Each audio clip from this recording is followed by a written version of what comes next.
हमारे उत्तर प्रदेश में एक भगवान के भक्त थे, उनका नाम था सूरध्वज। क्या नाम था? सूरध्वज। शंडीला एक जगह है, वहां के वे निवासी थे। वृंदावन के श्री मदन मोहन लाल जी के परम उपासक थे सूरध्वज जी। तो सूरध्वज जी एक बार मन में विचार कर रहे थे, बोले कि क्या करें, ठाकुर जी की बड़ी याद आ रही है, लेकिन काम बहुत है, अभी मैं जा नहीं पाऊंगा। बहुत ध्यान से सुनिएगा। तो सूरध्वज जी ने क्या किया, देखा कि गन्ने की खेती हो रही है और गन्ना अब कट करके रस का गुड़ बनाया जा रहा है। उत्तर प्रदेश में, मध्य प्रदेश के भी कई क्षेत्रों में गन्ने का गुड़ बहुत बढ़िया बनता है। तो बड़ा ताजा ताजा गुड़ बन रहा था सब जगह। तो सूरध्वज जी ने क्या किया, एक दुकान पर जाकर के एक दुकानदार से कहा, भैया सुनो, 2 बैलगाड़ी भर करके गुड़ हमको वृंदावन पहुंचवाना है, उसका क्या खर्चा आएगा सब हमको बताओ। दुकानदार बोले महाराज, इतना सारा गुड़ आप संडीले से वृंदावन भेजोगे बैलगाड़ियों में भर करके, बहुत पैसा लगेगा। इससे बढ़िया तो किसी आदमी को धन देकर के, आधा धन देकर के आप वृंदावन भेज दो, वृंदावन में भी गुड़ मिलता, वहीं से खरीद के ठाकुर जी को निवेदित कर देंगे। सूरध्वज जी बोले, नहीं, मैं प्रेम करता हूं ठाकुर जी से, ठीक है कि गुड़ वहां भी मिलता है, लेकिन मैं वहां से भेजूंगा जहां मैं रहता हूं, यही तो प्रेम का स्वरूप है। मिठाइयां तो दुकानों पर मिलती हैं ठाकुर जी के लिए, लेकिन वास्तविकता बता रहे हैं, आप दुकानों से मिठाई खरीद के ठाकुर जी का भोग लगाने ले जाते हो, ठाकुर जी उसको देख करके कहते होंगे हाँ ठीक है लाओ धर दो, लेकिन जब अपने घर में स्वयं रसोई में बना करके लेके जाते होगे ना, ठाकुर जी मानो जैसे जीभ चाटते होंगे, बल्ला अल्लाह क्या भैया घर से बना के लाए हो। अपने प्रेम में अपनी वस्तु प्रदान की जाती है, अपनी समीप की वस्तु दी जाती है, भले ही उसमें फिर खर्चा कितना भी हो। सूरध्वज जी ने बढ़िया सुंदर गुड़ बैलगाड़ियों में धरवा करके भिजवाया और गुड़ की बैलगाड़ी पहुंची अर्धरात्रि में वृंदावन। और जैसे ही वृंदावन पहुंची, मदन मोहन जी के मंदिर के बाहर मंदिर बंद हो चुका था। पुजारियों ने कहा, बोले भैया सुबह तक प्रतीक्षा करो, सुबह मंदिर खुलेगा तब गुड़ भीतर जाएगा। लेकिन भीतर बैठे मदन मोहन लाल जी बेचैन हो गए, और जैसे ही पुजारी जी सोने के लिए गए, मुखिया जी शयन में गए, स्वप्न में श्री मदन मोहन लाल जी प्रकट हो गए और रोने लगे। मुखिया जी बोले, जय जय कहा भयो, आप रो क्यों रहे हो, कोई पीड़ा? बोले ना है, मेरो बहुत जोर से गुड़ खावे को मन कर रहा है। बोले जय जय, अभी संडीले से गुड़ आए हैं आपके लिए, लेकिन सुबह तक ने प्रतीक्षा कर लो, अब तो रात्रि शयन को समय है गयो है, सुबह 4 बजे आपकी मंगला होगी, मंगला के बाद मैं पहले गुड़ को ही भोग लगाऊंगा, गुड़ की कोई बढ़िया सामग्री बना के आपको पवाऊंगा। मदन मोहन लाल जी स्वप्न में और जोर जोर से रोने लगे। बोले मैं 4 दिन से प्रतीक्षा कर रहे हो या गुड़ की, आज बेचारो जैसे तैसे यहां पहुंचो रात्रि में, अब तुम मुझसे और प्रतीक्षा करवे की कह रहे हो, तुम कह रहे हो सुबह तक और प्रतीक्षा करूं मैं? अगर तुम मेरे सच्चे प्रेमी हो तो अभी आओ, मंदिर खोलो, गुड़ भीतर लाके खीर बनाओ गुड़ की, मुझको अभी पवाओ। इसको कहते हैं रास, ये रस नहीं है। अपने भक्त की प्रेम स्थिति को ठाकुर जी स्वीकार करने के लिए लालायित हों, उसको रास कहते हैं।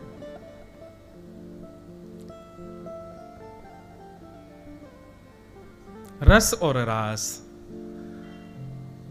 श्री सुखदेव जी महाराज वर्णन करते हैं कि ठाकुर जी के साथ गोपियां रास विहार करने को आतुर हैं, तब तो वो रस विहार कहलाता, लेकिन ये रास विहार इसलिए क्योंकि ठाकुर जी आतुर हैं गोपियों के साथ रास नृत्य करने के लिए, उनसे मिलने के लिए। गोपियां आतुर होती तो रस विहार कहलाता, लेकिन ठाकुर जी आतुर हैं इसलिए रास विहार। रस और रास में ये अंतर है। भगवान ने गोपियों का जब चीरहरण किया था, तब चीरहरण के समय पर ठाकुर जी ने गोपियों को आश्वासन दिया था कि शरद पूर्णिमा की रात्रि पर हम आपके साथ विहार करेंगे। आज शरद पूर्णिमा की रात्रि हुई, सब गोपियां अपने अपने कार्यों में रत हैं, अपने अपने कार्यों में व्यस्त हैं। तभी शरद पूर्णिमा के चंद्रमा का उदय होने लगा, सायंकाल का समय। ज्यों ज्यों चंद्र उग रहे हैं त्यों त्यों गोपियों का हृदय मचल रहा है कि आज शरद पूर्णिमा है, आज के दिन का ही न्योता दिया है श्री कृष्ण ने मिलने के लिए। बंधुओं, पहले मैं कुछ बातें क्लियर कर दूं। ये गोपियां साधारण नहीं है, श्रुति रूपा स्मृति रूपा वेद जन्या गोपियां हैं। ये कोई सामान्य स्त्रियां नहीं है।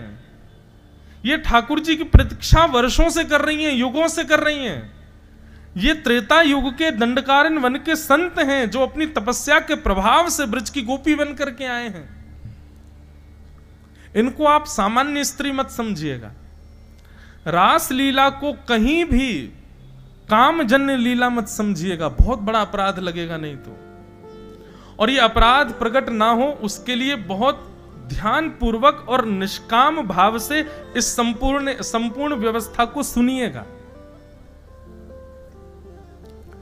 ठाकुर जी के साथ रास विहार करने वाली जितनी भी गोपियां हैं, उन गोपियों की आयु 6 वर्ष से लेकर के 120 वर्ष तक है। मतलब ठाकुर जी के रास विहार में 6 वर्ष की भी गोपी है और बिना दांत वाली अम्मा भी गोपी है। और ठाकुर जी जितने प्रेम से 6 वर्ष की गोपी के संग नृत्य कर रहे हैं, उतने ही प्रेम से एक बूढ़ी माता जी के साथ भी नृत्य कर रहे हैं। सब गोपियां प्रेम आतुर हुई हैं। तो ये सामान्य नहीं है। सब गोपियां अपने अपने घरों में बैठी हैं। तभी शरद पूर्णिमा का चंद्रमा उदित हुआ। ठाकुर जी वन में गए और कदम्ब वृक्ष के नीचे बैठ करके जैसे ही अपनी वंशी को अपने अधरों पर रख करके प्राण पिरोए, बाजने लगी वंशी वृंदावन में। और वंशी का नाद जैसे ही ब्रज की गोपियों के कर्ण रंध्र में पड़ा, दौड़ने लगी, भागने लगी गोपियां श्री कृष्ण से मिलने के लिए। बंधुओं, वंशी तो सबको सुनाई दे रही है, लेकिन उस वंशी में आमंत्रण केवल उनको सुनाई दे रहा है जो कृष्ण प्रेम में उन्मुक्त है। कथा हजारों लोग सुन रहे हैं, लेकिन परिवर्तित जीवन 1 या 2 लोगों का ही हो पाता है। ज्यादा से ज्यादा 10 लोगों का हो जाएगा, इससे ज्यादा लोग परिवर्तित नहीं होते कथा से। सुनने के लिए आएंगे हजारों लोग, लेकिन जिनका जीवन बिल्कुल परिवर्तित हो जाए ऐसे बहुत कम लोग ही होंगे। उनके लिए यही विचार करो कि ये गोपी ही थे जिनको कथा रूपी वेणु का नाद श्रवण हो रहा था, सुनाई दे रहा था। कृष्ण प्रेम में उन्मुक्त जितनी गोपियां थीं, उनको वो स्वर नहीं लग रहा था, उनको ठाकुर जी का आमंत्रण लग रहा था। दौड़ने लगी तुरंत मिलने के लिए। ऐसा नहीं कि गोपियां व्यवस्थाएं करके दौड़ी हैं, जैसी व्यवस्था अवस्था में थी वैसे ही गई हैं कृष्ण के पास। सब दौड़ने लगे। कोई गोपी स्नान कर रही थी, स्नान करने के बाद वस्त्र धारण कर रही थी, तभी वेणु की ध्वनि सुनाई दी तो वस्त्र भी ढंग से पहन नहीं पाई, अस्त व्यस्त वस्त्र में दौड़ी है। कोई गोपी अपने केश काट रही थी, आधे केश की तो बेणी गूंथ ली थी, आधे केश बचे थे। जैसे ही गूंथने लगी तुरंत वेणु का नाद सुनाई दिया तो आधे केश की चोटी बनी है, आधे खुले, दौड़ी कृष्ण से मिलने के लिए।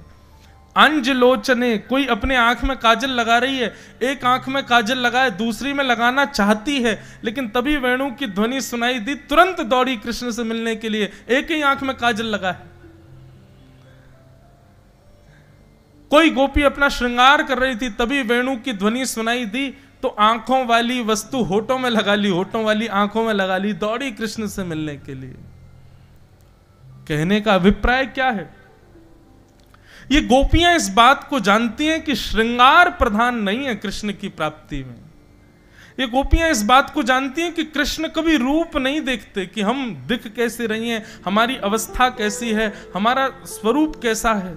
ये तो संसार के लोगों की इच्छाएं हैं, ठाकुर जी की ऐसी इच्छा नहीं है। वे तो केवल हृदय देखते हैं, वे तो केवल आपका गुण स्वभाव देखते हैं, आपका श्रृंगार नहीं देखते। क्योंकि ये गोपियां जानती हैं कि श्रृंगार देखते तो पूतना बहुत सुंदर बन के आई थी, उस पर सब मोहित हो गए थे, लेकिन कृष्ण ने तो देखा भी नहीं उसको। तो कोई भी गोपी इतना भी विचार नहीं कर रही कि मैं व्यवस्था तो कर लूं, जैसी है वैसी जा रही है।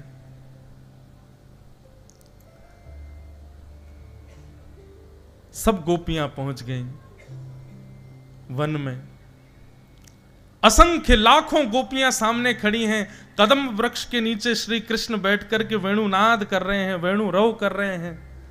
तभी ठाकुर जी ने नेत्र खोल करके देखा तो जहां तक दृष्टि जा रही थी सब गोपियां, और अस्त व्यस्त हैं गोपियां। किसी के केश खुले हैं, किसी के नेत्रों की दशा विचित्र है, किसी का श्रृंगार विचित्र है, किसी के वस्त्र विचित्र हैं। ठाकुर जी प्रसन्न हो गए, और प्रसन्न होकर के ठाकुर जी कहते हैं, स्वागतम वो महाभाग प्रियम किम करवाणि व ब्रजस्यानामयं कस्य ब्रूतागमन कारणम।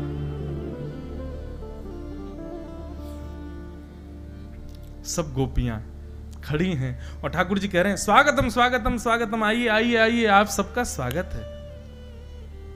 वृतागमन कारणम, आप सबके आने का कारण जान सकता हूं मैं?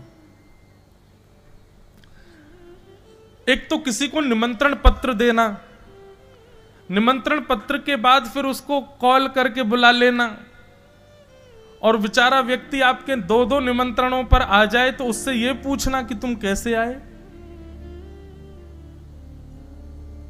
कितना कष्टदायी हो गया ये।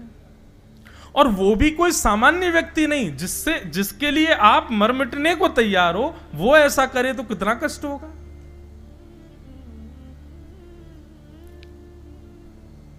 वो तो बढ़िया हुआ कि ये गोपियां आजकल की नहीं थी, नहीं ठाकुर जी को बता देती फिर।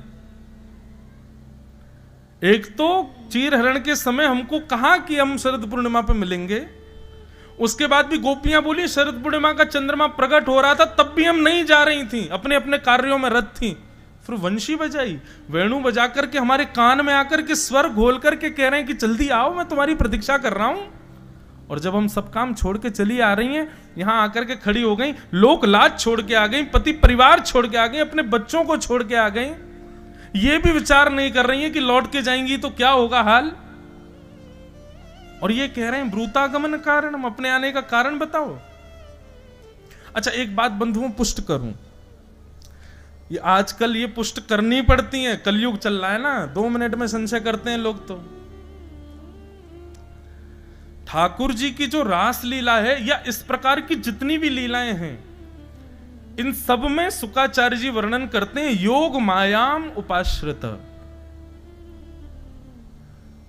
ये जितनी भी गोपियां ठाकुर जी के पास गई हैं, अब यहां वर्णन आता 6 महीने तक ठाकुर जी रास बिहार करते रहे, तो 6 महीने तक पति बच्चे परिवार कुल खानदान ये सब ऐसे ही पड़े थे, इनको जरा भी नहीं लगा हमारी बहू बेटियां सब कहां चली गई। तो कहते हैं योग मायाम उपाश्रित। योग माया कहते हैं वैष्णो देवी को, योग माया कहते हैं हमारी जितनी भी जगत जननी दुर्गा मैया आदि जितने जिनके हम आराधना करते हैं, ये सब योग माया है। ठाकुर जी के रास बिहार में जब गोपियां पहुंची, तब योग माया गोपियों का रूप धारण करके ब्रज में विचरण कर रही थी। बच्चों को लग रहा था हमारी मां तो संग ही है, परिवार के लोगों को लग रहा था हमारी बहू तो घर पे ही है, कोई अलग थोड़े है। लोगों के मन में यह भी प्रश्न आ सकता है, महाराज जी ये आवश्यकता थी क्या रास बिहार की? ठाकुर जी को पता तो था कलयुग आने वाला है, 2 मिनट में लोग प्रश्न उठाएंगे। दंड कारण वन के संत हैं ये गोपियां। भगवान श्री राम जब रावण को मार करके वापस लौट रहे थे, तब हनुमान जी निवेदन करते हैं, बोले प्रभु दंड कारण वन के असंख्य संत आपका दर्शन करना चाहते हैं। राम जी बोले देखो 14 वर्ष आज पूरे हो गए, सूर्यास्त से पहले अगर मैं अयोध्या नहीं पहुंचा तो मेरा छोटा भाई भरत अपने प्राण त्याग देगा। हनुमान जी आप इन संतों से प्रार्थना कर दो, ये ब्रज का स्मरण करके इतना भजन करें, इतना भजन करें कि जब इनके प्राण निकलेंगे ना तो ये अगला जन्म इनका ब्रज में ही होगा, और ब्रज में भी तब होगा जब मेरा अवतरण होने वाला होगा। ये मेरा आशीष है। अभी तो ये केवल मेरा दर्शन कर पाएंगे, लेकिन ब्रज में मैं आपको, इनको मेरी तरफ से आश्वासन कर देना, ब्रज में जैसे प्रियतमा और प्रियतम रहते हैं वैसा आस्वादन इनको होगा। अभी तो ये संत केवल मुझे प्रणाम कर पाएंगे, लेकिन द्वापर में जब मैं कृष्ण बनूंगा और ये गोपी बनेंगे तो इनके गले में गलवैयां डाल करके खूब रास विहार करेंगे। तो इसलिए ये वर्षों की प्रतीक्षा की पूर्णता है रास विहार। ठाकुर जी बोले ब्रूतागमन कारणम, आने का कारण बताओ।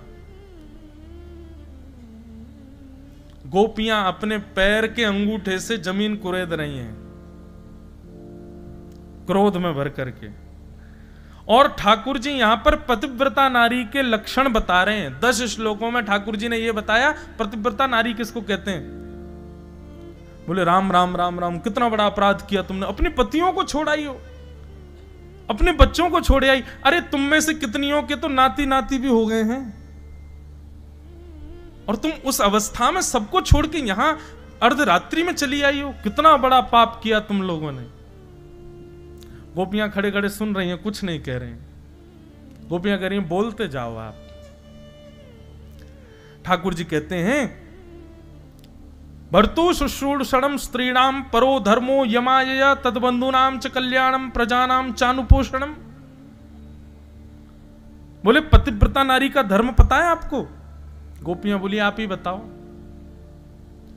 बोले एक पतिव्रता नारी थी, उसका पति अग्निहोत्र करता था। पति के अग्निहोत्र के बाद पति थकान के कारण सो गया, पत्नी पंखा जल रही थी, और उसी समय उनका छोटा सा बालक अग्निकुंड की ओर जा रहा था। अब पत्नी की गोद में पति सो रहा था सर रख करके। पत्नी ने सोचा उठ करके बचाने जाऊंगी तो पति की नींद खुलेगी, मेरा पातिव्रत धर्म टूटेगा, लेकिन बालक को नहीं बचाऊंगी तो वो तो अग्नि में गिर जाएगा। लेकिन उस पतिव्रता स्त्री ने क्या किया, तुरंत अग्निदेव का स्मरण किया और कहा यदि मैंने अपने पति की सच्चे हृदय से सेवा की हो, इनके अतिरिक्त किसी के प्रति मेरा भाव उत्पन्न ना हुआ हो, मेरे पातिव्रत धर्म के फलस्वरूप आप मेरे बालक की रक्षा करना अग्निदेव। गोपियां बोली फिर क्या हुआ? ठाकुर जी बोले फिर क्या, बालक अग्निकुंड में गिरा। थोड़ी देर बाद जब पति की नींद खुली तो दोनों दौड़ करके गए, अग्निकुंड में देखा तो जो जलते हुए अंगार थे वो पुष्प बन गए और उनके बीच में बालक खेल रहा था।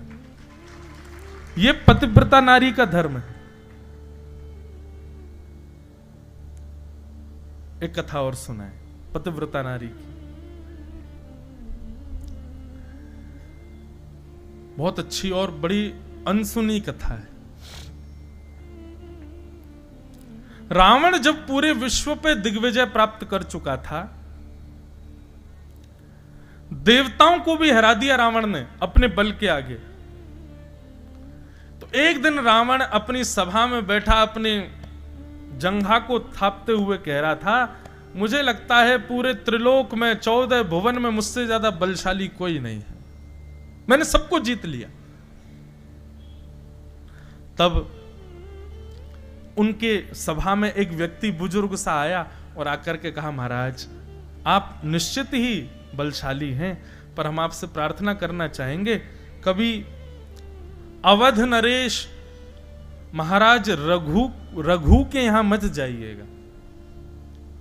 भगवान श्री राम जिस वंश में प्रकट हुए, रघुवंश, वो रघु महाराज। ये तब की बात है जब रघु महाराज विराजते थे अवध में। तो व्यक्ति ने कहा, बोले महाराज आप निश्चित ही पूरे विश्व पर जीत चुके हैं, लेकिन आप कभी भूल करके अवध की तरफ मत जाइएगा, अयोध्या के राजा रघु के सामने मत जाइएगा। रावण बोला, आपने मुझे ललकारा है, मुझे चेता दिया है, अब तो मैं जाऊंगा। बोले महाराज मैं फिर हाथ जोड़ के प्रार्थना करूंगा, मत जाइएगा, वे बहुत बलशाली हैं। अरे मैंने सबको हरा दिया, इंद्र आदि कुबेर आदि सब हारे पड़े मुझसे, ये रघु क्या चीज? बोले कि इसके लिए हम आपसे बस प्रार्थना करेंगे, आप एक बार विद्यार्थी बनके उनको देखने जाओ, बस फिर आपको लगे कि हाँ मैं युद्ध कर सकता हूं तो करना। तो रावण विद्यार्थी बनकर के रघु महाराज के पास गया तो रघु महाराज संध्या कर रहे थे सरजू जी के तट पर बैठ करके। संध्या में निधान होता है बंधुओं, हाथ में जल लेकर के ऐसे अघमर्षण का जल हाथ उठा करके पीछे की ओर डाला जाता है। कहते हैं कि वो जल यदि वृक्ष पर भी गिर जाए तो पूरा वृक्ष सूख जाएगा, इतना बलशाली होता है अघमर्षण का जल। तो महाराज रघु जब अघमर्षण का जल सिद्ध कर रहे थे, उसी समय उनके चिंतन में आया कि दक्षिण भारत के किसी ब्राह्मण के यहां एक गौ माता बंधी हुई है और उस गौ माता पर एक शेर आक्रमण कर रहा है और वो ब्राह्मण त्राही माम करके रक्षमाम रक्षमाम करके चिल्ला रहा है, कोई रक्षा करो, कोई रक्षा करो। तभी रघु महाराज ने उसका चिंतन किया और चिंतन करके उस अघमर्षण के जल को शेर का चिंतन करके अपनी भुजा के पीछे अयोध्या में फेंका और दक्षिण में उस ब्राह्मण के यहां गौशाला में उस शेर का वध हो गया। ये थे महाराज रघु। रावण ने जब ये दृश्य देखा, रावण दौड़ करके गया, बोले महाराज आपने अभी अभी कुछ किया है, ये अघमर्षण का जल आपने जो पीछे फेंका, निश्चित ही मुझे जो विस्फोट की आवाज आई थी उससे ऐसा लगता है कि आपने किसी का वध किया है। तब महाराज रघु ने पूरी बात बताई, ऐसे ऐसे एक जगह हो रहा था, उसको मार दिया। रावण बोला ये तो मैंने पहली बार देखा भगवान, ऐसा योग बल कि आप यहां बैठे बैठे किसी को ही मार देते हो। रावण बोला सही कह रहे थे वो, इनसे युद्ध नहीं, इनसे तो नीचे बैठे बैठे इनसे सीख लें पहले। तो रावण उनसे विद्या सीखने लगा। एक दिन रावण पीछे पड़ गया कि महाराज मेरी लंका चलो, आप मेरे गुरु हैं, एक बार लंका में पैर पधरा दो। रघु महाराज ने एक कुशा उठाई और सरजू जी के किनारे कुछ बनाने लगे और बनाते बनाते रावण से बोले सुनो, ये तुम्हारा घर है, ये तुम्हारा भवन है, यहाँ मंदोदरी रहती है, यहाँ कुंभकर्ण सोता है, यहाँ पर विभीषण रहते हैं, यहाँ पर तुम्हारे पुत्र अक्षय कुमार रहते हैं, आदि आदि सबके बारे में वहीं बैठे बैठे उन्होंने बता दिया। बोले महाराज आपको कैसे पता, आप कभी लंका गए? बोले नहीं गए नहीं है, बस हमको दिख रहा है। और सुनो इस वाले द्वार पे लंकिनी नाम की राक्षसी बैठी रहती है, सब वहीं दिखा दिया। रावण बोला जय हो भगवान, आप दिव्य हैं प्रभु, मेरी लंका चलो, मेरी लंका में चरण पद। बहुत जिद की तो गलती से रघु महाराज का हाथ उस नक्शे के एक कोने में पड़ गया। रघु महाराज बोले राम राम राम, जे क्या हो गया? रावण बोला क्या हुआ? बोले अरे हमारा हाथ पड़ गया इसके ऊपर। तो बोले इससे क्या हुआ? बोले इतनी तुम्हारी लंका का हिस्सा समुद्र में डूब गया अब, क्योंकि मेरा हाथ गलती से पड़ गया। रावण दौड़ करके लंका गया तो वास्तव में उतना टुकड़ा डूब रहा था समुद्र में। रावण बोला कि भाई ये रघु तो साधारण नहीं है, युद्ध करना तो दूर की बात है, ये तो कहीं पे भी कुछ भी कर सकते हैं, मुझे भी मार सकते हैं। तब रावण ने पूछा कि रघु महाराज की बल का कारण क्या है। तब एक संत ने आकर के बताया, बोले रघु महाराज स्वयं भी वेदज्ञ हैं, स्वयं भी गुरुनिष्ठ हैं, पर उनसे भी ज्यादा उनकी पत्नी, वो गुरुजनों को प्रणाम करती हैं, वो सेवा करती हैं, यज्ञ करती हैं, सब करती हैं और पतिव्रता धर्म का पालन करती हैं। इनकी पत्नी के पतिव्रत धर्म का बल रघु महाराज को मिला हुआ है। रघु महाराज को मारने का केवल एक तरीका है, इनकी पत्नी का पतिव्रत धर्म जब टूटेगा तभी आप इनके ऊपर आक्रमण कर सकते। रावण बोला हम राक्षस हैं, इतना तो हम पे आता है, हम रघु का रूप धारण करके जाएंगे और इनकी पत्नी का पतिव्रत धर्म तोड़ देंगे। रघु महाराज किसी कार्य से बाहर गए थे, रावण रघु का रूप धारण करके अयोध्या आ गया और जैसे ही भवन में प्रवेश किया, रघु महाराज की पत्नी के सामने जाकर के पैर पर पैर रख करके रावण जैसे ही बैठा, उसके नेत्र और उसकी चाल ढाल से पत्नी समझ गई थी कि ये रघु नहीं है, ये रूप धारण करके है। तुरंत सैनिकों को आज्ञा की बंदी बना लो इसको। रावण कहने लगा अरे मैं रघु महाराज हूं, मुझे बंदी क्यों बना रही है? बोले रघु होते तो रघु महाराज जब भी अपने भवन में आते हैं, अयोध्या की माटी को प्रणाम करके आते हैं, माथे पर रज लगी होती और तुम्हारे चलने बोलने ढलने, इससे सब पता चल रहा है कि तुम रघु नहीं हो। बंदी बना लिया। अब रघु महाराज जब लौट करके आए, जब उनको पता चला कि उनके शिष्य रावण ने ऐसा किया, तुरंत रावण को सामने बांध दिया, बोले लाओ मेरे बाण और तरकश, इसका वध करता हूं मैं। जैसे ही उन्होंने बाण लेकर के रावण का वध करना चाहा, तभी ब्रह्मा जी प्रकट हो गए। बोले भगवान, आप ठाकुर जी की लीला को क्यों खत्म कर रहे हो? भगवान, आपकी भक्ति और आपकी गृहिणी की भक्ति से ठाकुर जी इतने प्रसन्न हैं कि उन्होंने वचन दिया है कि त्रेता में मेरा जो अवतार होगा, मैं रघु महाराज के वंश में ही आऊंगा। और रघु महाराज जी से कह दीजिए कि रावण को ना मारें। जिस बाण को इन्होंने धनुष पर ताना है, इस बाण को ब्रह्मा जी रख लें अपने पास। जब रावण का वध होगा तब इसी बाण से मैं रावण को मारूंगा। फिर आगे लंबी कथा है। राम जी जब रावण को मारने के लिए गए, खूब बाण मारे, नहीं मरा। तब विभीषण जी ने बताया, बोले महाराज ऐसे ऐसे बात है, रघु महाराज जिसको मारने वाले थे वो बाण ब्रह्मा जी को रघु महाराज ने दे दिया था। फिर रावण ने तपस्या की और तपस्या करके ब्रह्मा जी को प्रकट किया। ब्रह्मा जी प्रसन्न होकर के बोले वर मांगो, क्या चाहिए? बोले रघु महाराज ने जो बाण आपको दिया है वो मुझको दे दो, उसमें मेरे प्राण हैं। ब्रह्मा जी बोले यार ये तो तुमने फंसा दिया हमको। और ब्रह्मा जी को ना चाहते हुए वो बाण रावण को देना पड़ा। रावण ने वो बाण अपनी किसी प्रिय स्थान पर छिपा रखा, ये किसी को नहीं पता कि वो कहां है। राम जी ने तुरंत हनुमान जी को बुलाया, बोले बाण ढूंढ के लाओ, पूरी लंका में ही कहीं है। हनुमान जी बोले भगवान, मुझे ऐसा लगता है कि कितना भी बड़ा क्रूर व्यक्ति क्यों ना हो, अपनी मूल से मूल्यवान वस्तु अपनी पत्नी को देता है। मुझे ऐसा लगता है मंदोदरी के पास बाण होगा। राम जी बोले युक्ति लगाओ, लेके आओ। सोई महाराज हनुमान जी नन्हे से बौने ब्राह्मण बने और त्रिपुंड आदि लगा करके, और महाराज हाथ में वेद लेकर के सीधे मंदोदरी के पास पहुंचे। मंदोदरी के पास पहुंच करके ब्राह्मण देवता आशीर्वाद देने लगे, सौभाग्यवती भव, सौभाग्यवती भव। मंदोदरी कहने लगी, काय बात का सौभाग्य? मेरे पति को इतने बाण मारे जा रहे हैं और आप कह रहे हैं सौभाग्यवती भव। अब मैं विधवा होने वाली हूं और आप कह रहे सौभाग्यवती भव। हनुमान जी बोले अरे देवी, तुम भूल गई क्या? रावण के प्राण तो एक बाण में रहते हैं और वो बाण तो रावण ने कहीं छुपा रखा है। जब तक वो नहीं मिलेगा राम जी को, तब तक कैसे मरेगा रावण? तुम क्यों डरती हो? मंदोदरी को याद आया। मंदोदरी हंस करके बोले अरे हाँ हाँ हाँ भगवान, अरे मैं तो भूल ही गई थी। वो बाण तो मेरे ही कक्ष के जो है खंबे में ही तो रखा है, मैं रोज उसकी पूजा करती हूं। और मंदोदरी जाकर के उस खंबे से लिपट गई। इतने में ही हनुमान जी ने अपना रूप धारण किया, एक मुष्टिक प्रहार की खंबा तोड़ के बाण निकाल के ले गए, जाके राम जी को दे दिया, लो मार दो भगवान। राम जी ने चढ़ा करके उसका वध कर दिया। ये दक्षिण की एक रामायण है, उसमें ये कथा वर्णित है। तो पूरी कथा का कारण क्या था? पातिव्रत धर्म।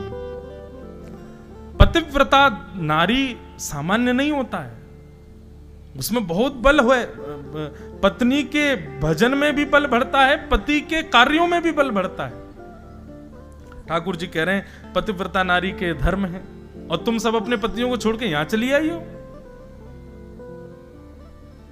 बंधुओं, ये नियम है ठाकुर जी का। जब आप भक्ति पथ पर आएंगे तो आपको संसार के विषयों को ठाकुर जी आपके सामने प्रस्तुत करेंगे कि इसको भोग लो, ये तुम्हारे लिए है। आपने यदि उसको भोग लिया तो आप पथ से भ्रष्ट हो जाओगे।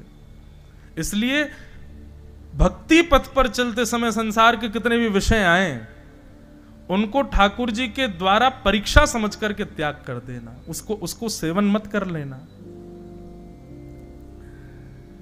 ठाकुर जी लोभ दे रहे हैं गोपियों को, मानो कि ये पाप समझ करके वापस तो भी चली जाएंगे, लेकिन गोपियां नहीं गई।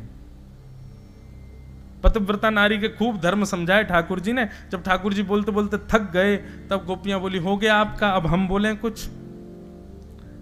भगवान बोले हाँ बोलो। तब गोपियां कहती हैं चित्तम सुखेन भवतापहतं ग्रहेषु यन्ने विशत्युतकरावपि गुह्यकृत्ये पादौ पदं न चलतस्तव पादमूलात्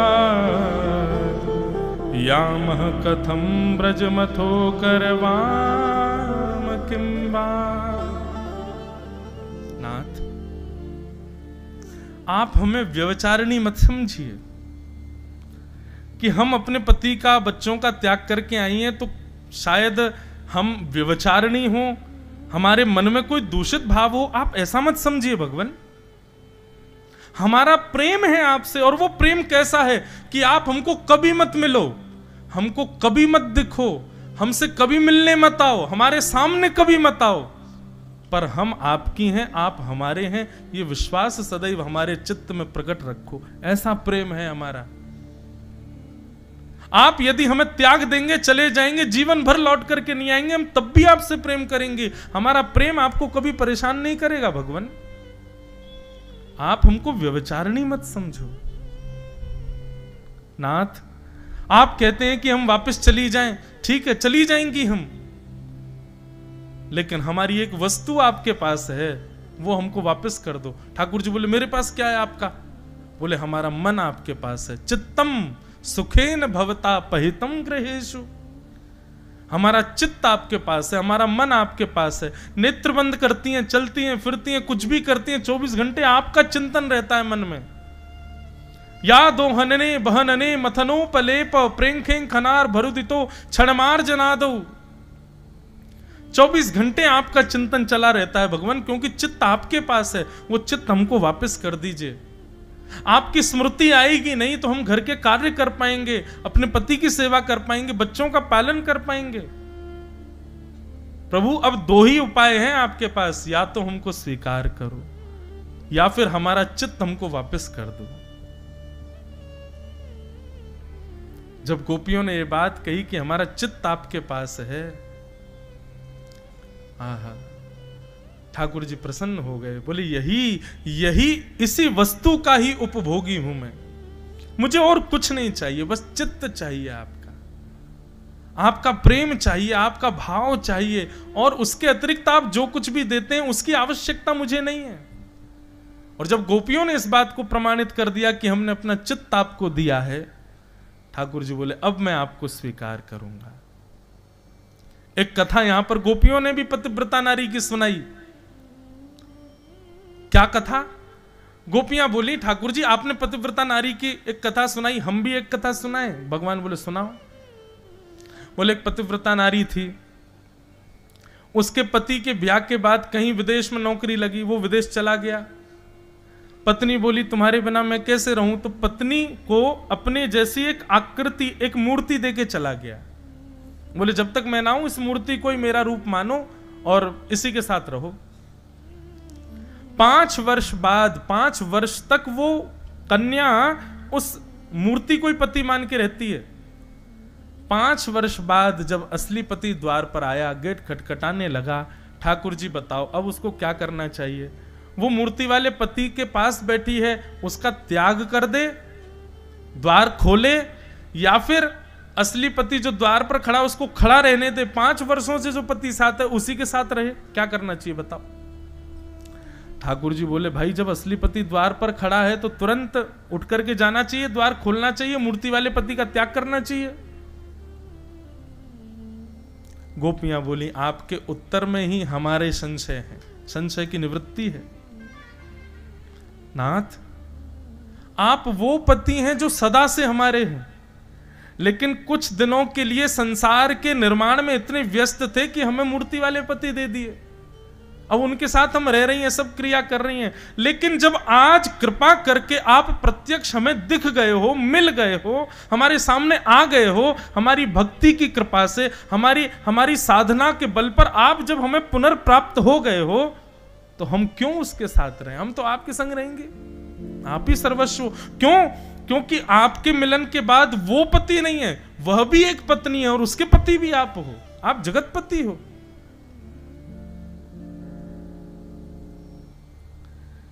गोपियों के इन भावों में बंधुओं समस्त शास्त्र विद्यमान हैं।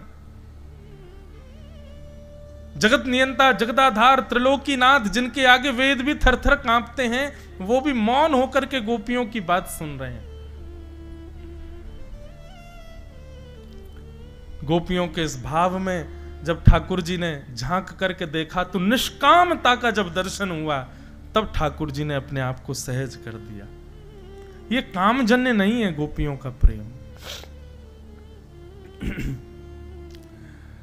भगवान गोपियों के साथ रास करने लगे। रास का मतलब क्या है? लाखों गोपियां हैं, कृष्ण एक हैं। किसी गोपी के पास जाते हैं, उस गोपी से पूछते हैं तुमने कुछ खाया? नहीं खाया। ठाकुर जी उसको कुछ पवाने लगते हैं। तुमने कुछ पिया? नहीं पिया। ठाकुर जी अपने हाथ से जल पिलाते हैं।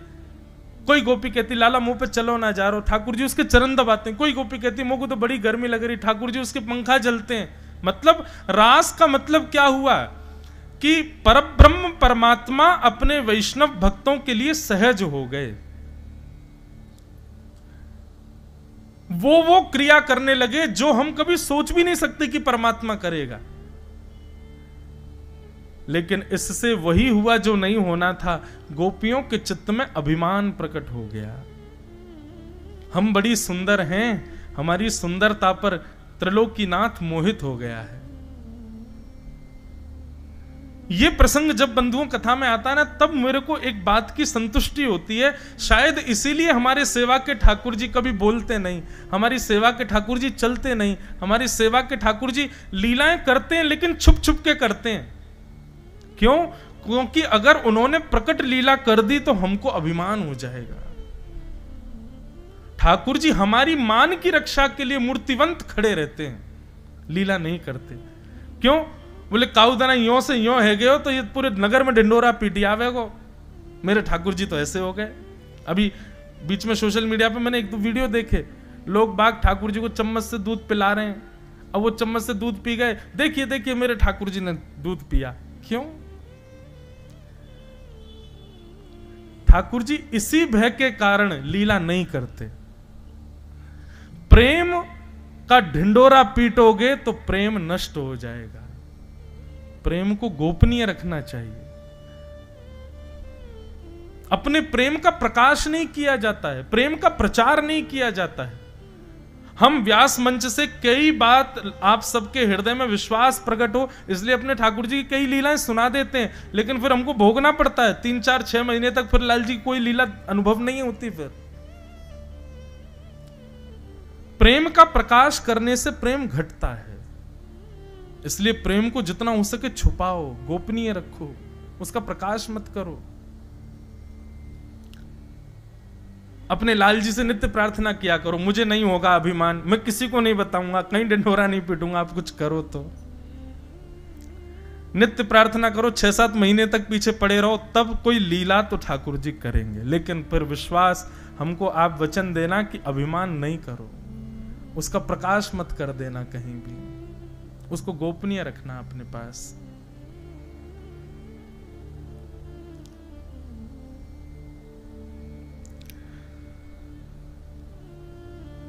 हमारे मान की रक्षा के लिए ठाकुर जी मूर्तिवंत रहते हैं, स्थूल बन के रहते हैं कि कहीं हमको अभिमान ना हो जाए।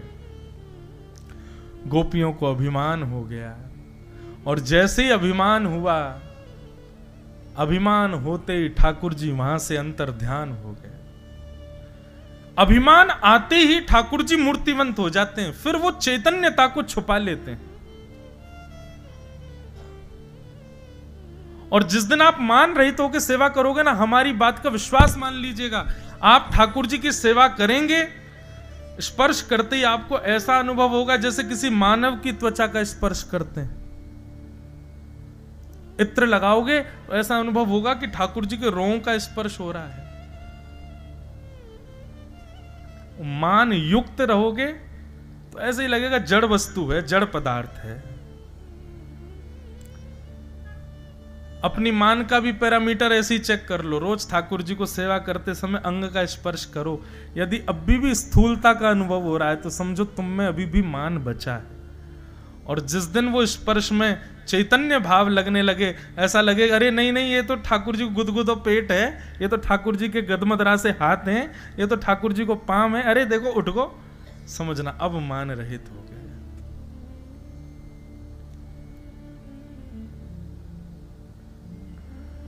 ठाकुर जी अंतर ध्यान हो गए। अच्छा एक बात और, खूब प्रयास कर रहे हैं, फिर भी ठाकुर जी का स्थूलता का ही अनुभव हो रहा है। इसका मतलब मान है तो क्या करें?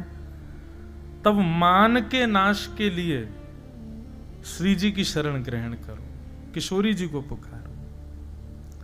श्री जी मान विहीन करती हैं। हमारी लाडली जी किशोरी जी ये आपको योग्य बनाएंगी ठाकुर जी की सेवा की। ठाकुर जी कैसे हैं पता है? बुरा मत मानियो, आपके अंदर यदि दोष है तो ठाकुर जी कहेंगे अपने आप सुधारो इसको। लेकिन श्री जी कैसी हैं? अच्छा या में दोष है, ला मैं सुधारूंगी या को। ये श्री जी को स्वभाव है।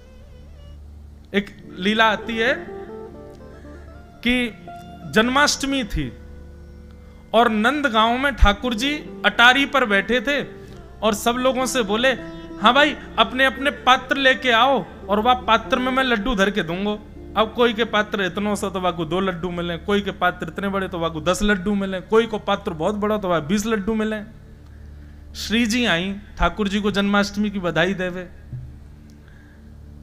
तो श्री जी के आते ही मधुमंगल श्रीदामा ये सबरे बोले, श्री जी हमारो लाला देखो तुमने कैसो दानी, देखो सबन के पात्रन में लड्डू भर भर के दे रहे हो।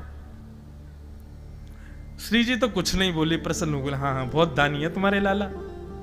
ललता विशाखा बोली, ए मधुमंगल राधाष्टमी पे बरसाने आई हो तब तो दिखाएंगे श्री जी हम। मधुमंगल श्रीदामा बोले, श्री जी क्या करें? बोले राधाष्टमी को आई हो पता चलेगी।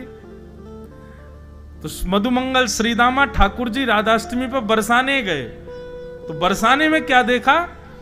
बोले श्री जी बड़े बड़े पात्र दे रही हैं, छोटे पात्रों को ले लेती हैं, बड़े पात्र देती हैं, फिर ललता विशाखा उनमें लड्डू भर भर के दे रहे हैं। समझ में आई बात?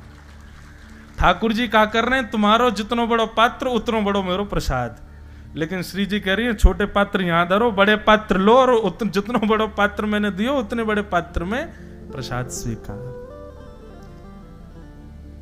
हम ठाकुर जी की बुराई कर दें श्री जी के आगे, क्योंकि हमारे ब्रज में ही के हमारे माई श्यामा जू को राज, जाके अधीन सदा ही सांवरो या ब्रज को सरताज। हमारे माई श्यामा जू को राज। तो भैया कभी मान यदि बढ़ रहा हो ना, ठाकुर जी की सेवा में मान घटाना हो, या संसार में भी आपको तो पता ही है कि आप अभिमानी कब कब हो रहे हो, श्री जी को भजो। सब गोपियों के बीच से ठाकुर जी अंतर ध्यान हो गए। गोपियां विचरण कर रही हैं, ढूंढ रही हैं श्याम सुंदर को, और ढूंढते ढूंढते जड़ वस्तु को भी चैतन्य समझने लग जा रही हैं गोपियां। वृक्षों से पूछ रही हैं, पशु पक्षियों से पूछ रही हैं, तुलसी से पूछ रही हैं, सबसे पूछ रही हैं कि हमारे मदन मोहन कहाँ है। तब विचरण करती करती सब गोपियां नहीं मिले ठाकुर जी, यमुना के तट पर आकर के रुदन करने लगी। तभी वहां किशोरी जी को बैठा देखा।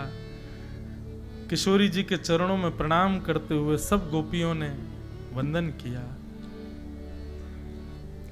हे सुन राधिका दुलारी, तेरे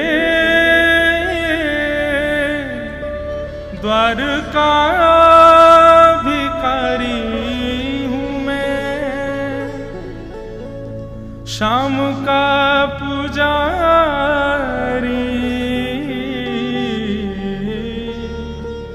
पीड़ा है हमारी हमें शाम ना मिला, हमें शाम ना मिला, हमें शाम ना मिला।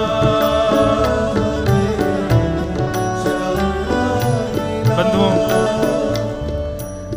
मुझे पता है ये पद बहुत प्रिय है सब लोगों को, पर इस पद को सुनिए नहीं, नेत्र बंद करो, श्री जी को याद करो, श्री जी से प्रार्थना करो, जो शब्द हैं वो कहो श्री जी से, तब इस पद को गाने की सार्थकता है। सब हमारी लाडली जी को याद करो और प्रार्थना करो। इतने दिन है गए कथा सुनते भये, कहते भये, सेवा करते भये, देख लो ना श्री जी लाल जी कृपा नहीं कर रहे हैं। आप कुछ अनुग्रह करो। इस भाव से गाओ। हे सुन राधिका दुलारी, सुन राधिका दुलारी, तेरे द्वार का भिखारी, तेरे तेरे श्याम का पुजारी, एक पीड़ा है हमारी, हमें श्याम ना मिला, हमें श्याम ना मिला, हमें श्याम ना मिला, हमें श्याम ना मिला। बोलो वृषभानु दुलारी।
कुंजन में होगा, सोचते थे कान्हा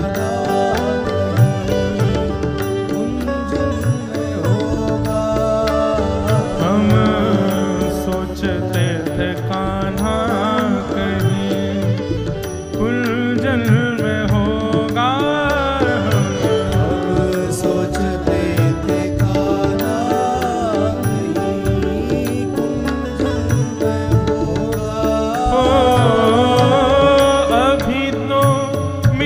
का हमने सुख नहीं होगा,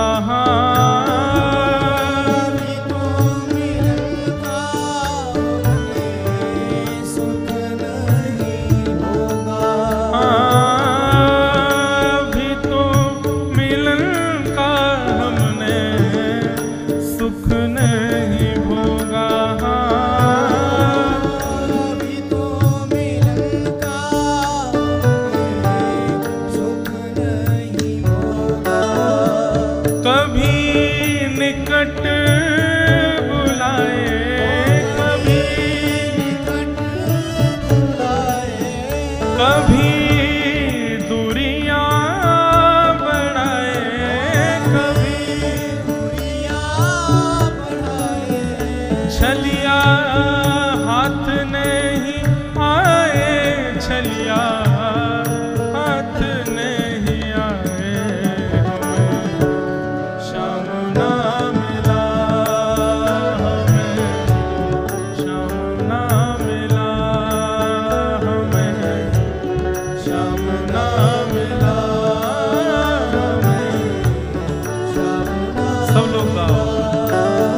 हे सुन राधिका दुलारी, सुन राधिका दुलारी, तेरे द्वार का भिखारी, तेरे द्वार का भिखारी, मुँह में श्याम का पुजारी, एक पीड़ा है हमारी, श्याम ना मिला, हमें श्याम ना मिला, श्याम ना मिला, हमें श्याम ना मिला। अपना यहाँ जिसे कहे सब कोई,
कैसा मुख मोड़ा हमें, कहीं का न छोड़ा हमें, श्याम ना मिला हमें, श्याम ना मिला हमें, श्याम ना मिला हमें, श्याम ना मिला।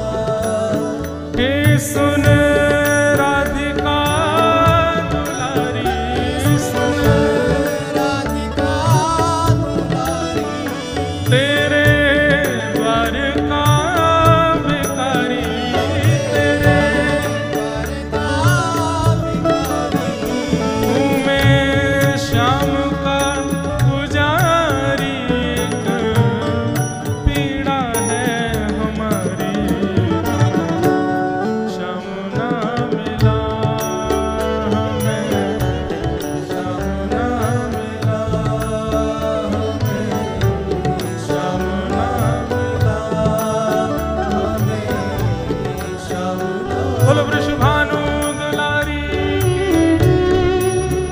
करताल बजा के गाओ।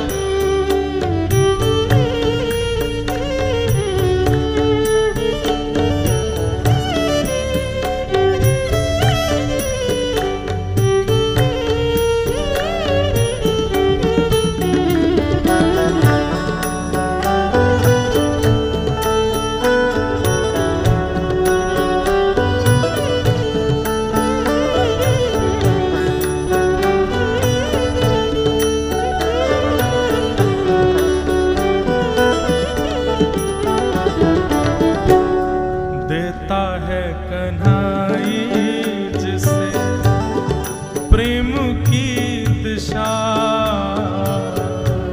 देता है कन्हाई जिसे प्रेम की दिशा, देता है कन्हाई जिसे प्रेम की दिशा, देता है कन्हाई जिसे प्रेम की दिशा। हो सब विधि उसकी लेता है परीक्षा,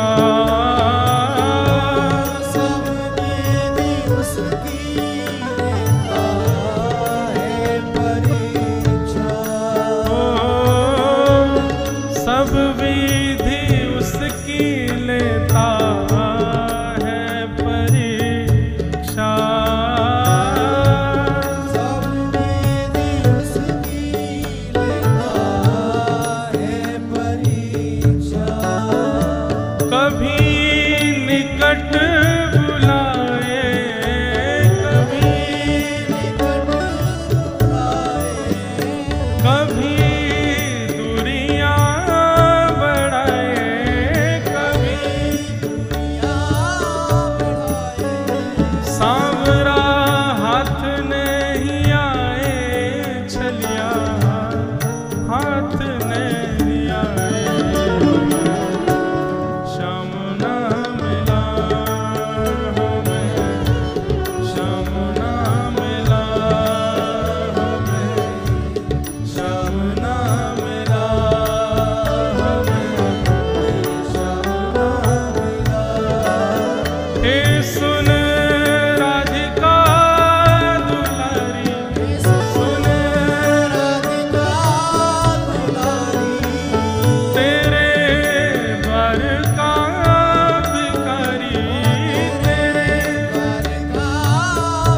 ध्रुवमात्मा रामस्य कृष्णस्य ध्रुवमात्मास्ति राधिका तस्य दास प्रभावेण विरहोस्मान न संस्पृशेत।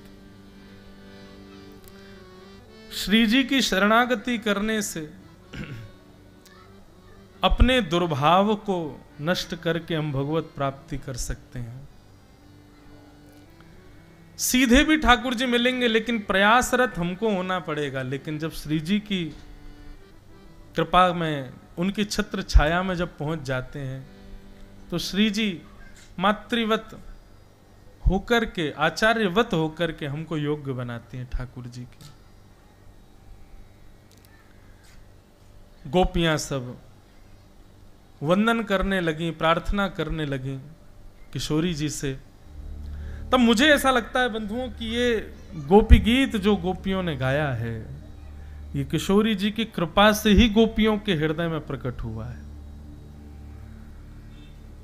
मान रहित गोपियों के हृदय में ये भाव श्री जी के अनुग्रह से ही प्रकट हुआ है। गोपियों ने गोपी गीत गाया। हम 2-3 श्लोक गोपी गीत के गा लें, उसके बाद फिर ठाकुर जी प्रकट होंगे, महारास होगा। जयति तेधिकं जन्मना ब्रजः श्रयत इंदिरा सस्वदत्रे दयितदृश्यता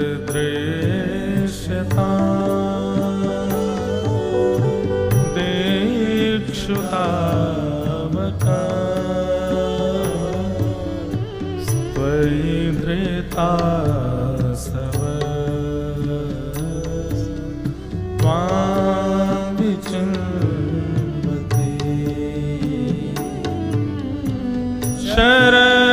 शरदुदासे साधु जात सरसे जो दर श्रीनुषा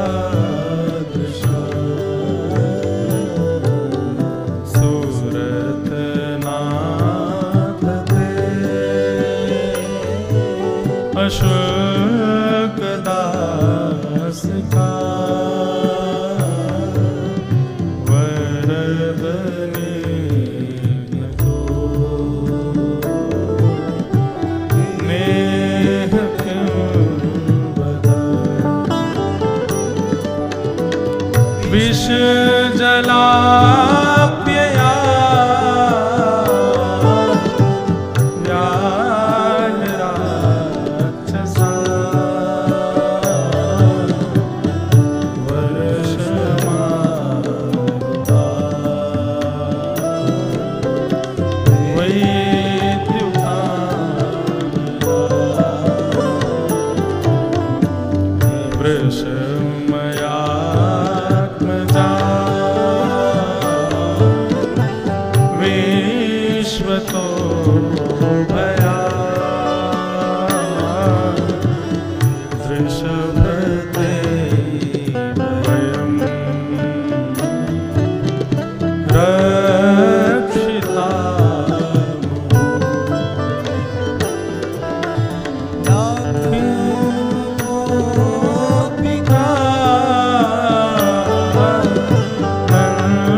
गोपियों ने गोपी गीत गाया,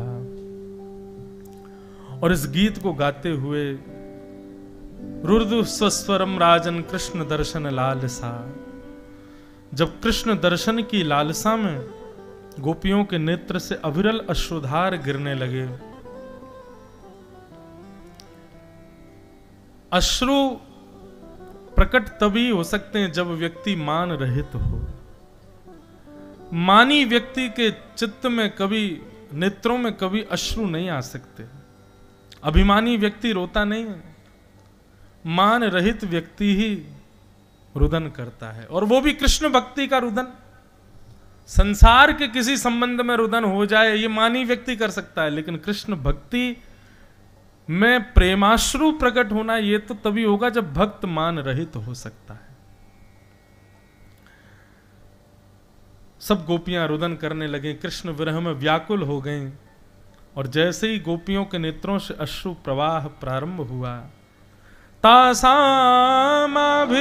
सौरी स्मयमाय मुखाम्बुज पीतांबरधर सृग्वे साक्षान् मन्मथ मन्मथ, साक्षान् मन्मथ मन्मथ। जैसे गोपियों के रुदन देखा और उसमें भी कृष्ण दर्शन लालसा, कृष्ण विरह की लालसा, दर्शन की लालसा जैसी गोपियों की प्रकट हुई, गोपियां अमानी ना हुई, मान रहित हुई, तुरंत पीतांबरी पहन करके रास राशेश्वर भगवान वहां प्रकट हो गए। बोलो रास राशेश्वर भगवान की जय। सब गोपियों ने ठाकुर जी के, किसी ने हाथ पकड़े, केश पकड़े, चरण पकड़े, ठाकुर जी की पीतांबरी पकड़ ली, सबने ठाकुर जी को पकड़ लिया, और सब गोपियां कहने लगी, बोले श्याम सुंदर अब नहीं जाने देंगे हम। ठाकुर जी बोले हम कहीं नहीं जाएंगे, मान होगा तो हम निश्चित चले जाएंगे, आप मान रहित हो जाओ, आपको हमको बुलाने की आवश्यकता नहीं है, मान रहित जैसे ही हो गए हम अपने आप आ जाएंगे आपके पास। हम आपसे दूर हैं तो इस बात का प्रमाण मान लीजिए कि आप मान युक्त हो, और हम आपके समीप हैं तो इसका मतलब आप मान विहीन हो। ठाकुर जी सन्मुख और विमुख इन दो ही स्थिति में ही होते हैं। या तो वैष्णव अपराध कर दो तो ठाकुर जी विमुख हो जाएंगे, या फिर आप मानी हो जाओ, अपने किसी क्रिया का, अपने किसी कर्म का अभिमान आपके भीतर आ जाए तो ठाकुर जी विमुख हो जाएंगे। कभी किसी वैष्णव का अपराध मत करो और मान रहित रहो, ठाकुर जी सदा आपके सन्मुख रहेंगे, सदा संग रहेंगे। गोपियां सब कहने लगी ठाकुर जी अब नहीं जाने देंगे। भगवान बोले हम जाएंगे भी नहीं, अब आप मान रहित हो गई हो। तो जितनी गोपी उतने ठाकुर जी ने रूप धारण कर लिए। पहले तो रास हुआ, अब ठाकुर जी महारास कर रहे हैं। जैसे ही ठाकुर जी ने महारास की योजना बनाई, इतने में ही महाकाल, उज्जैन में बैठे हुए महाकालेश्वर भगवान विचलित हो गए। बोले ठाकुर जी महारास कर रहे हैं और हम यहीं बैठे बैठे अपने ऊपर अभिषेक करवाते रहे, ऐसा कैसे काम चले। सोई महादेव दौड़े सीधे वृंदावन की ओर। जैसे ही वृंदावन में प्रवेश करने लगे, गोपियों ने मार्ग रोक दिया। बोले कहां घुसे जा रहे हैं भगवान? बोले रास बिहार हो रहा है, रास करने जा रहे हैं ठाकुर जी के साथ। बोले भीतर रास बिहार में एक ही पुरुष अलाव है, श्री कृष्ण, उसके अलावा सब गोपी हैं यहाँ पर। आपको भीतर जाना है तो आपको भी गोपी रूप धारण करना पड़ेगा। महादेव ने तुरंत अपना कमंडल आगे करके भिक्षा याचना करते हुए अन्नपूर्णा मैया को प्रकट किया। अन्नपूर्णा मैया अन्न सामग्री लेके प्रकट हुई। महादेव बोले अन्न नहीं, आज तो आप अपना श्रृंगार दे दो हमको। और मां अन्नपूर्णा ने अपना श्रृंगार महादेव को प्रदान कर दिया।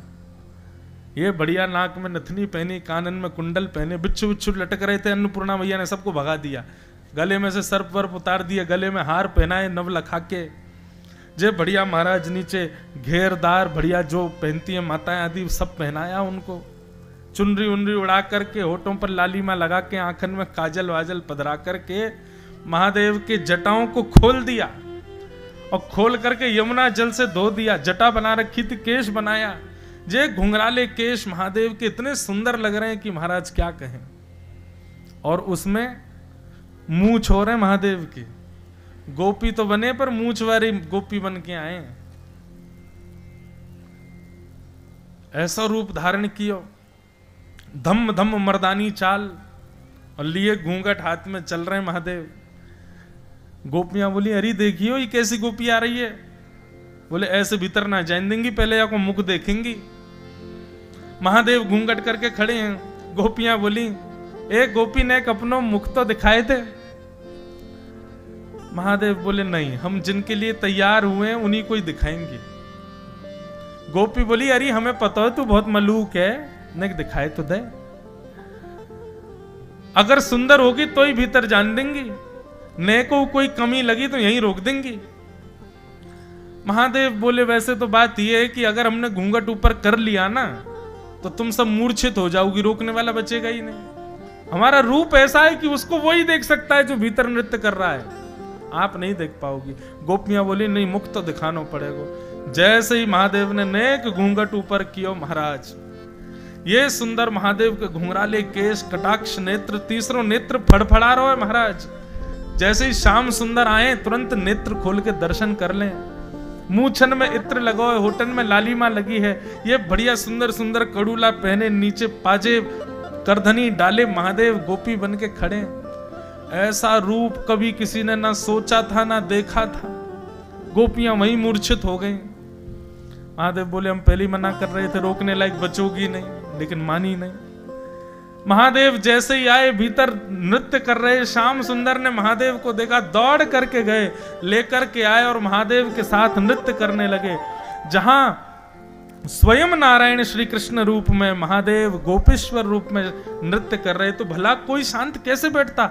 सूर्य ने भी आज नृत्य करना प्रारंभ किया। महाराज शरद पूर्णिमा रात्रि थी, लेकिन सूर्य भी प्रकट हो गया, वो भी नृत्य कर रहे हैं, चंद्रमा भी नृत्य कर रहे हैं, तारे भी नृत्य कर रहे हैं, गंधर्व भी नृत्य कर रहे हैं, आकाश भी नृत्य कर रहे हैं, पृथ्वी भी नृत्य कर रही है, 14 भुवन नृत्य कर रहे हैं, नदियां भी रूप धारण करके आई, सब नृत्य कर रहे हैं। क्यों?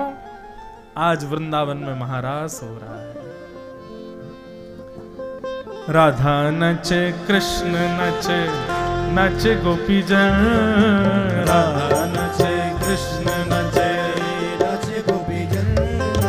राधा नचे कृष्ण नचे, नचे गोपी जन, राधा नचे कृष्ण नचे, नचे गोपी जन। क्यों?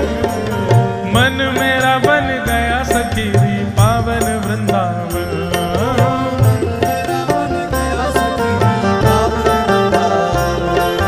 मन मेरा बन गया सखीरी पावन वृंदावन,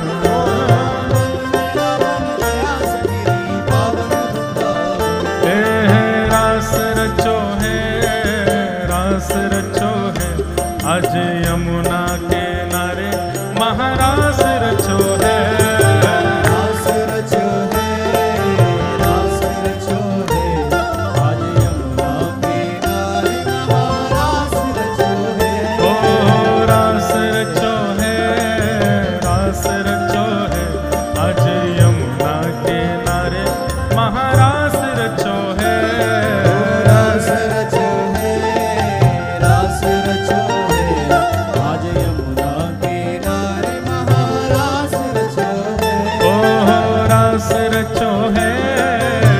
रास रचो है, आज यमुना के नारे महारास रचो है, रास रचो है, रास रचो है, आज यमुना के नारे महारास रचो है। सूरज भी नाचे, चंद्र नाचे, नाचे तारागण, सूरज भी नाचे, चंद्र नाचे, नाचे तारागण, सूरज भी नाचे, चंद्र नाचे, नाचे तारागण, सूरज भी नाचे, चंद्र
पे कान्हा रास रचावे, ओ बंशी वट पे यमुना तट पे कान्हा रास रचावे।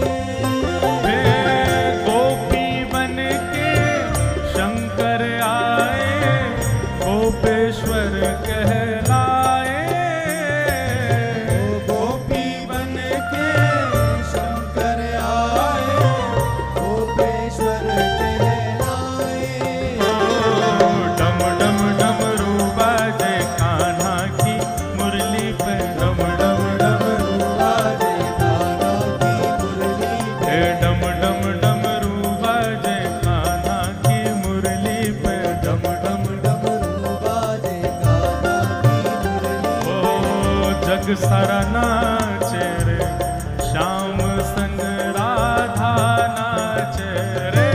श्याम संग राधा नाचे, ओ श्याम संग राधा नाचे, ओ श्याम संग राधा नाचे, ओ श्याम संग राधा नाचे ओ श्याम संग राधा नाचे। ओ राधा नचे कृष्ण नचे, नचे गोपीजन। राधा नचे कृष्ण नचे, नचे गोपीजन। ओ राधा नचे कृष्ण नचे, नाचे गोपीजन। राधा नचे कृष्ण नचे, नचे गोपीजन। क्योंकि मन मेरा बन गया सखीरी, पावन वृंदावन मेरा बन गया सखीरी पावन वृंदावन। मन मेरा बन गया सखीरी, पावन वृंदावन। मेरा बन गया सखीरी पावन वृंदावन। ओ रास रचो है, रास रचो है, अज यमुना किनारे महारास रचो है। रास रचो है, रास रचो है, नारे महारास रचो है। ओ रास रचो है, रास रचो है, अज यमुना किनारे महारास रचो है। रास रचो है, रास रचो है, बोल राधा रमण लाल की।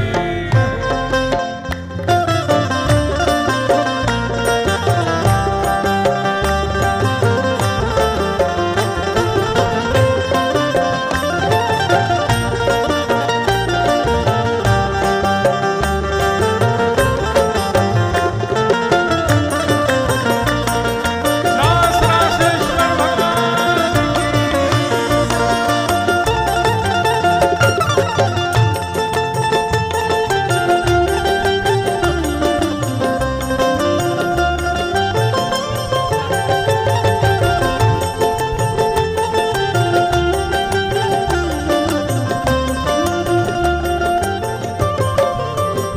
ओ चंद्र किरण सा श्याम सलोना, दो आंखें गजरारी। चंद्र किरण सा श्याम सलोना, दो आंखें गजरारी। ओ ठुमक ठुमक नाचे गोपियन के संग, जग का पालनहारी। ठुमक ठुमक नाचे गोपियन के संग, जग का पालनहारी।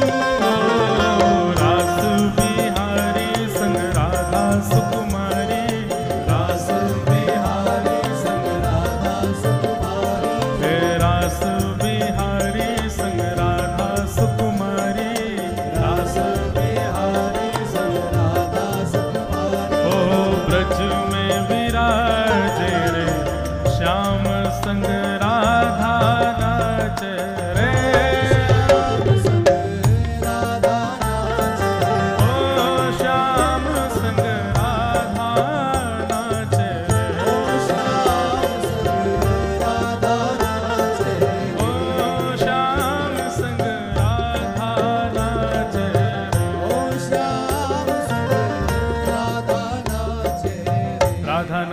कृष्ण नाचे नाचे गोपी जन, राधा नाचे कृष्ण नाचे, ओ राधा नाचे कृष्ण नाचे नाचे गोपी जन, राधा नाचे कृष्ण नाचे नाचे गोपी जन। क्योंकि मन मेरा बन गया सखी रे पावन वृंदावन। हे ब्रह्मा भी नाचे शंकर नाचे नाचे देवगण,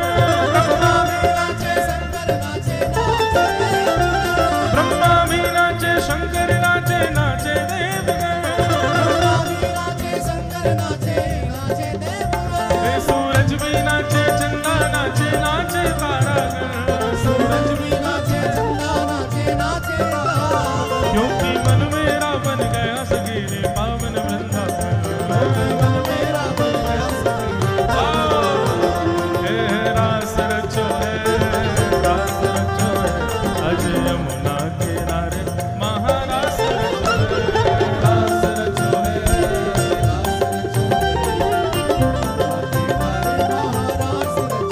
हे रास रचो है, रास रचो है, अज यमुना किनारे महारास रचो है। सब लोग आवाज से जय राधे राधे, जय राधे राधे, वृषभान दुलारी, भगतन की प्यारी, श्री रास बिहारिणी, रास बिहारिणी, कृष्ण